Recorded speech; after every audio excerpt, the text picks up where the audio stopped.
అదే RTV app వార్తల్ని క్షణాల్లో చదివే అవకాశం ఉంటుంది. ఒక న్యూస్ పేపర్, ఒక టెలివిజన్ ఛానల్ మీ చేతుల్లో ఎప్పుడూ ఉంటాయి. ముందుగా అందరికీ స్వతంత్ర దినోత్సవ శుభాకాంక్షలు.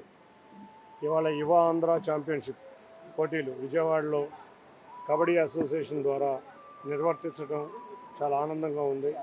ఈ యొక్క లీగ్ చక్కగా సక్సెస్ అయి ఎంతోమంది పేద గ్రామీణ ప్రాంతంలో ఉన్న క్రీడాకారుల ప్రతిభను వెలికి తీయాలని, తప్పకుండా వారికి సరైన అవకాశాలు వచ్చే విధంగా ఈ లీగ్ కండక్ట్ చేసి అందరి మన్ననలు పొంది ఏ విధంగా క్రికెట్లో ఐపీఎల్ సక్సెస్ అయిందో అదేవిధంగా ప్రతి స్టేట్ బాడీ కండక్ట్ చేసే ఏపీఎల్ ఇటువంటి లీగులు, యువ ఆంధ్ర ఛాంపియన్షిప్లు ఇటువంటి లీగులన్నీ కూడా అదే దారిలో సక్సెస్ అవ్వాలని కోరుకుంటున్నాం. ఇవాళ మనం చూస్తే క్రీడలకి ప్రాధాన్యత విపరీతంగా పెరిగింది. గౌరవ ప్రధానమంత్రి గారు ఇండియాలో ఖేలో ఇండియా కార్యక్రమం ద్వారా ఎక్కడెక్కడో ఉన్న యువ క్రీడాకారులందరూ ప్రతిభ బయటకు వస్తుంది.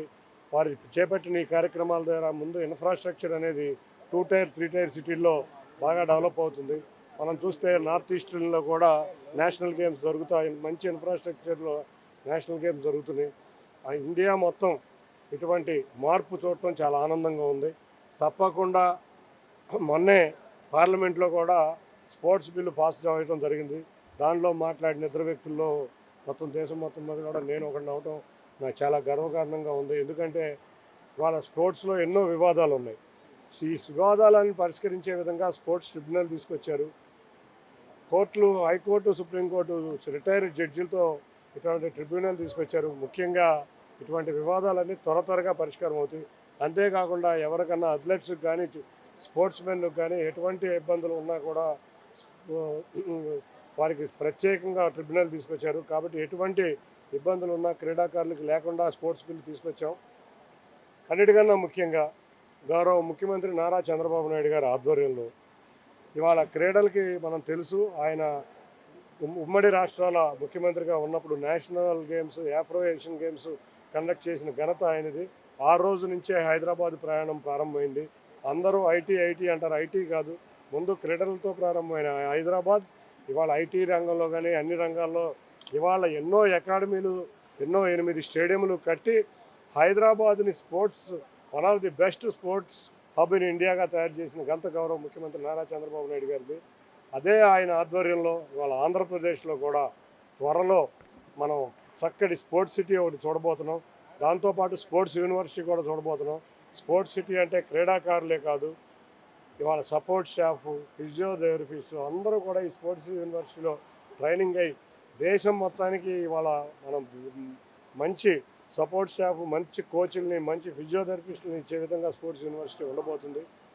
అన్నిటికన్నా ముఖ్యంగా మేమందరం కూడా గౌరవ ముఖ్యమంత్రి నారా చంద్రబాబు నాయుడు గారి ఆధ్వర్యంలో ఈ మధ్య లోకేష్ గారి ద్వారా కేంద్ర క్రీడా మంత్రులను కలిసి ఖేలో ఇండియా ద్వారా మరిన్ని నిధులు ఇచ్చి ఇక్కడ ఉన్న స్టేడియంలు డెవలప్ చేసి రేపు 2029లో ఆంధ్రప్రదేశ్లో నేషనల్ గేమ్స్ పెడదామని మా అందరి ఆలోచన. ఇక చాలామంది వ్యక్తులు మనం చూస్తున్నాం ఇటువంటి టోర్నమెంట్స్ మాకు ఏపీఎల్లో కానీ ఇవాళ ఇక్కడ కానీ డాక్టర్ గారు కానీ చాలామంది ప్రైవేట్ వ్యక్తులు వచ్చి ఇటువంటి వాటిని స్పాన్సర్ చేస్తా క్రీడాకారుల ప్రతిభ బయటికి తీయబోతున్నారు. ఇటువంటి వ్యక్తులందరికీ కూడా ధన్యవాదాలు. తప్పకుండా మేమందరం కూడా అందరం కూడా సొంత నిధులతో మేము ఇటువంటి క్రీడా టోర్నమెంట్స్ కండక్ట్ చేసి ఆంధ్రప్రదేశ్లో చక్కటి ప్రతిభ కలిగిన క్రీడాకారులను తయారు చేసే విధంగా ఉండాలని కోరుకుంటున్నాం. రాబోయే కాలంలో 2036లో ఇండియా కూడా ఒలింపిక్స్లో నేషనల్ బిడ్లో కాంపిటీషన్కి వెళ్ళబోతున్నాం. నేషనల్ బిడ్లో కూడా వచ్చి కామన్వెల్త్ గేమ్స్లో కూడా మనం 2029లో పార్టిసిపేట్ చేయబోతున్నాం. ఇటువంటి అవకాశాలు మన క్రీడాకారులకు మంచి అవకాశాలు, మంచి భవిష్యత్తు ఉండే విధంగా ఇటువంటి టోర్నమెంట్స్ ఇవన్నీ కండక్ట్ చేసి ఇదే కాదు, కబడ్డీ క్రికెటే కాదు, బాస్కెట్బాల్, వాలీబాల్ ఇటువంటి వాటిలో కూడా ఇటువంటి స్పెషలిస్ట్ లీగులు రావాలని కోరుకుంటూ ఈ ఆర్గనైజర్లందరికీ కూడా బెస్ట్ ఆఫ్ లక్, కంగ్రాచులేషన్ తెలియజేస్తున్నాం. తప్పకుండా రేపు రాబోయే కాలంలో క్రీడా ఆంధ్రప్రదేశ్ని, అంతేకాకుండా ఒలింపిక్స్లో ఇండియాని కూడా ఎక్కువ మంది మెడలిస్టులు ఉండే విధంగా మనం అందరం కృషి చేద్దామని తెలియజేసుకుంటాం. అందరికీ ధన్యవాదాలు. Thank you. నేను డాక్టర్ బెజవాడ పాపారావు అండి. నేను ఆర్థోపెడిక్ స్పోర్ట్స్ సర్జన్ని. గత 15 సంవత్సరాలుగా ఇట్లా క్రీడా గాయాలతో బాధపడే వాళ్ళకి చాలామందికి ముఖ్యంగా మోకాలు ఎక్కువ ఇంజూర్ అవుతూ ఉంటుంది, కొంతమందికి భుజం దెబ్బలు తగులుతూ ఉంటాయి.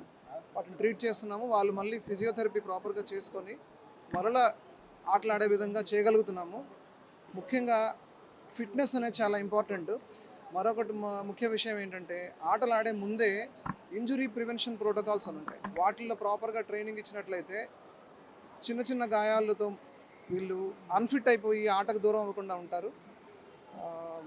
శ్రీకాంత్ మన ఎంపీ గారు చెప్పినట్లుగా ఇటువంటి ఈవెంట్స్ చాలా ఎక్కువ జరగవలసిన అవసరం ఉంది.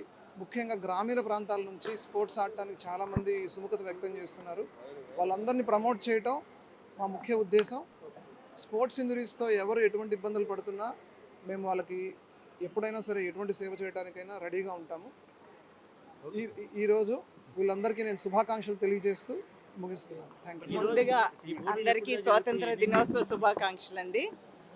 మరి యువ క్రీడ అని కొత్తగా మీరు ముందే ప్రో కబడ్డీ అని చూసుంటారు.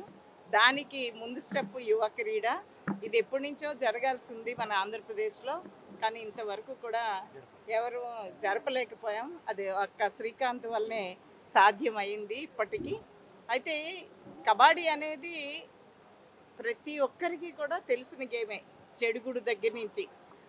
ఏ గేమ్ అన్నా కొద్దిగా కాసేపు చూస్తే అర్థమవుతుంది, కానీ కబడ్డీ మాత్రం ఇలా చూడగానే అందరికీ ఇది కబడ్డీ అని తెలిసిపోద్ది. అంత పాపులర్ గేము.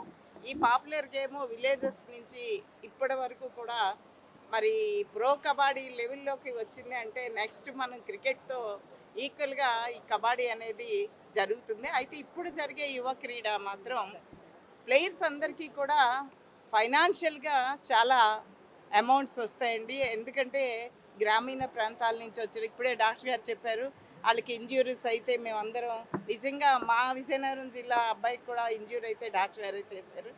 అది 8 టీమ్స్ వచ్చాయండి. ఇప్పుడు యువ క్రీడలో 8 టీమ్స్ వచ్చాయి. రేపు 25th వరకు కూడా ఈ మ్యాచెస్ కండక్ట్ చేస్తుంటారు. 25th లోపు 4 టీమ్స్ సెలెక్ట్ చేసి తెలంగాణ యువ క్రీడతో మన ఆంధ్రప్రదేశ్ యువ క్రీడ తలబడుతుంది మ్యాచెస్. ఇక్కడ 4 టీమ్స్, అక్కడ తెలంగాణ 4 టీమ్స్. ఈ రెండింటి మధ్య కూడా కాంపిటీషన్స్ జరుగుతాయి రేపు 25 తర్వాత. తెలుగులో ఫాస్టెస్ట్ న్యూస్ యాప్ ఇప్పుడు కొత్త అవతారంలో 5 సెకండ్లోనే పూర్తి వార్తా సమాచారం మీ చేతిలో. సోషల్ మీడియా ట్రెండ్స్ మీ కళ్ళ ముందుకే live TV and voice search ఆప్షన్స్తో ఇప్పుడే డౌన్లోడ్ చేయండి. యాప్ లింక్ డిస్క్రిప్షన్లో ఉంది.